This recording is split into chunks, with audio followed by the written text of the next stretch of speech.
Morning Exercises, August 21st. Therefore his sisters said unto him, saying, Lord, behold, he whom thou lovest is sick. John 11:3. These words furnish several sources of remark and instruction. The first regards the love of Jesus. In his love to Lazarus, there was something peculiar and something common. He loved him with a partial, and he loved him with a divine affection. To know Christ after the flesh is a privilege which has long since ceased, and to be loved by him under the advantage of his humanity was a favor restricted to few.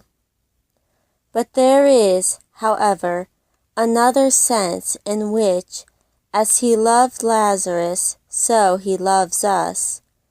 And though we share not in the partial regard of the friend, we are the subjects of the divine regard of the Savior. This love commenced from no excellency in us, like the love of creatures. It took knowledge of us when we were sinners. It began before the foundation of the world. It led him to espouse our cause, and brought him under an engagement to suffer and die for us. His people remember this love more than wine. The second regards the affliction of Lazarus. He was sick. Sickness is one of the common calamities of life, and it is one of the most painful and trying. Yet Lazarus was exercised with it, though he was loved of Jesus. This explains the nature of his love, and shows us that it does not exempt its subjects from distress.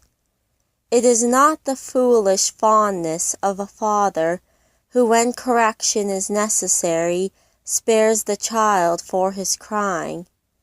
He that thus spareth the rod hateth his son, but he that loveth him chastens him betimes. Could we now see, as we shall hereafter, the principle, the design, the alleviations, the advantages of the afflictions of the righteous, we should perceive that they are not only compatible with divine love, but the fruit, the proof of it. Whom the Lord loveth, he chasteneth, and scourgeth every son whom he receiveth. The third regards the mission of the sisters. Therefore the sisters sent unto Jesus. Their affliction led to this application. To induce us to send to him is the design of our trials, for we are too forgetful of him in case and prosperity. In their affliction they will seek me early. What can we do without him then? Therefore, says the teacher, as well as the chastiser, call upon me in the day of trouble. And what a solace, what a relief, what a source of support, sanctification, and deliverance is prayer. John's disciples, therefore, when their master was beheaded, not only took up the body and buried it, but went and told Jesus. I will say unto God, was the resolve of Job, do not condemn me, show me wherefore thou contendest with me. And says David, from the end of the earth will I cry unto thee when my heart is overwhelmed. Lead me to the rock that is higher than I. Thus it has been with all who have heard the rod. They have all said, a glorious high throne from beginning has been the place of our sanctuary. Therefore his sisters sent unto him. It is pleasing when in our natural relations we have spiritual friends who will carry our cases and spread them before the Lord. Many in their sickness have connections about them who are kind and attentive, but they never speak a word to them of their souls, and never administer to them the cordials of the gospel, though they often apply self-righteous opiates to stupefy the conscience. They send for the physician and the lawyer, but do not address the Savior for them. But some, like Lazarus, have those who will bear them upon their minds and call in the aid of the hope of Israel, the Savior, therefore, in the time of trouble. And what an encouragement and comfort is this to those who are scarcely able to lift the thought to God for themselves, whose broken and distracted petitions seem unworthy of notice, and who know that the prayer of the righteous availeth much. The fourth is the message they conveyed to him, saying, Lord, behold, he whom thou lovest is sick. From hence we may learn two things. First, the Lord's love gives us encouragement in prayer, and furnishes us with our most prevailing plea in dealing with him. They do not say, he whom we love, though this was true, nor he who loves thee, though this was true, but he whom thou lovest. How wise, how expressive was this, as much as to say, hast not thou deigned to regard him already? Hast not thy kindness for him raised our confidence in thee, and our expectation from thee? Will not others turn their eyes towards thee, and see whether thy friendship is like the friendship of the world, which leaves its dependence in the hour of necessity and distress? A true friend loveth at all times, but is born for adversity. We read of pleading with God and filling our mouth with arguments. Our most suitable and successful ones must be derived from himself, and especially from his own goodness.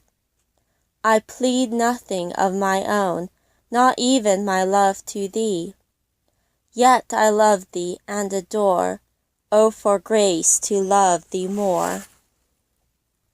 But my love to thee is weak and cold, and whatever it be, it is the effect of thy love to me.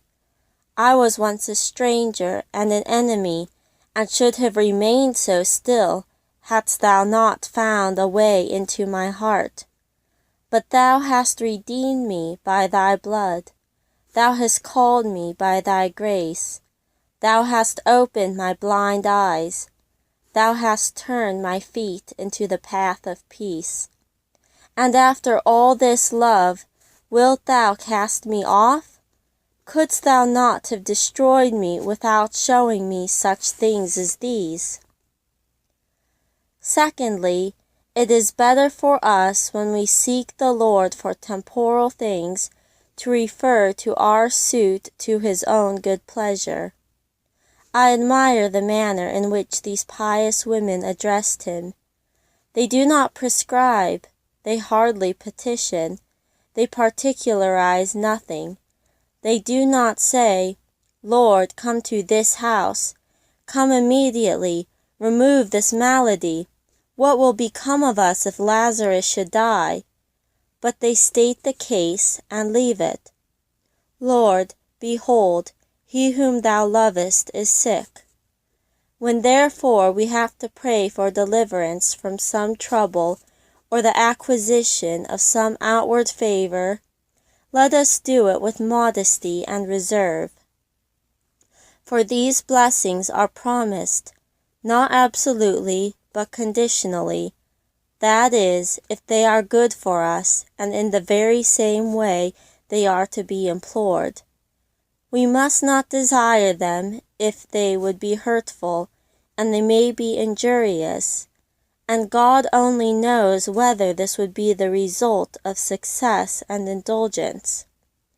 Had the Jews prayed in this manner for flesh, He would not have given them their heart's desire and sent leanness into their souls. What we extort, as it were, from God, by restless importunity, turns the blessing into a curse. The feverish and inflamed state of the mind renders the gratification of the craving dangerous. We cannot be too earnest with God about spiritual blessings, but as to everything of a temporal nature, temperance of mind becomes us, and in resignation at His feet we must endeavor to say, Here I am, let Him do what seemeth Him good. Assure me of Thy wondrous love, immeasurably kind, and Lord, to Thine unerring will be every wish resigned.